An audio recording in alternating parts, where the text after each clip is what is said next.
नमस्ते दोस्तों। आज हम आपको ले जाने वाले हैं महाकुंभ के एक ऐसे रहस्य में जो सिर्फ कहानी नहीं, एक डरावना सच है। हर बार के महाकुंभ के साथ कुछ ऐसी घटनाएं जुड़ी होती हैं जो समझ के बाहर होती हैं। तो क्या आप तैयार हैं एक ऐसी कहानी के लिए जो आपके रोंगटे खड़े कर देगी? दोस्तों, हमारी वीडियो को लाइक और चैनल को सब्सक्राइब जरूर करें ताकि ऐसी कहानियां हम आपके सामने बार बार लाते रहें। महाकुंभ का समय था। इलाहाबाद के घाट पर लाखों भक्तों और साधु संतों की भीड़ थी।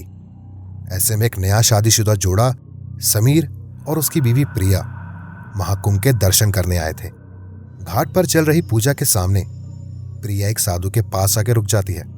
इस साधु की आंखें बहुत अजीब सी थी, जैसे उनमें कोई राज छुपा हुआ हो। प्रिया और समीर को देख साधु बोला, बेटा, जल में कुछ रहस्य है, तुम्हें अभी वापस चले जाना चाहिए। समीर ने इस बात को मजाक समझा और जोर जोर से हंसने लगा।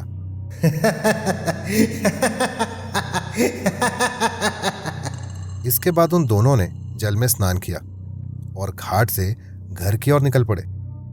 उस दिन जब वो दोनों अपने घर लौटे तो पूरी रात प्रिया सो नहीं पाई। परेशान हुई प्रिया ने समीर से कहा कि साधु की आंखें उसका पीछा कर रही थी। इस बात से बेहद परेशान प्रिया अगली सुबह उठी और अकेले ही घाट पर चली गई और वहां से रहस्यमय तरीके से गायब हो गई। समीर ने प्रिया को ढूंढने की बहुत कोशिश की। ढूंढते ढूंढते वो एक घाट पर पहुंचा। वहां समाधि में बैठे एक पुराने साधु बाबा से समीर ने पूछा, बाबा, क्या आपने यहां किसी लड़की को देखा है जो ऐसी दिखती हो? समीर ने बाबा को उसकी फोटो दिखाई। बाबा कुछ देर तक चुप रहा और फिर बोला, बेटा, ये जगह जहां तुम खड़े हो ये यहाँ का पिशाचनी घाट है और जो भी विवाहित औरत यहाँ आती है वो कभी वापस नहीं जाती। पिशाची घाट का नाम सुन के लोग कहते हैं कि वहां एक देवी का श्राप है। हजारों साल पहले एक तपस्विनी की वहां बलि दी गई थी और तभी से तपस्विनी ने श्राप दिया था कि जो भी प्रेम के साथ वहां आएगा उसका प्यार वहीं समाप्त हो जाएगा। समीर ने उस रात घाट का पानी अपने हाथ में लिया और उसके बाद जोर जोर से प्रिया का नाम पुकारने लगा, प्रिया, प्रिया, प्रिया। अचानक से हवा तेज चलने लगी और समीर को प्रिया की आवाज सुनाई दी। जब उसने उस आवाज की ओर देखा तो प्रिया घाट पर खड़ी थी। उसका चेहरा सफेद था, आंखों में लाल रंग था और उसकी आवाज काफी मोटी हो गई थी। प्रिया कहती है, मैं वापस नहीं आ सकती।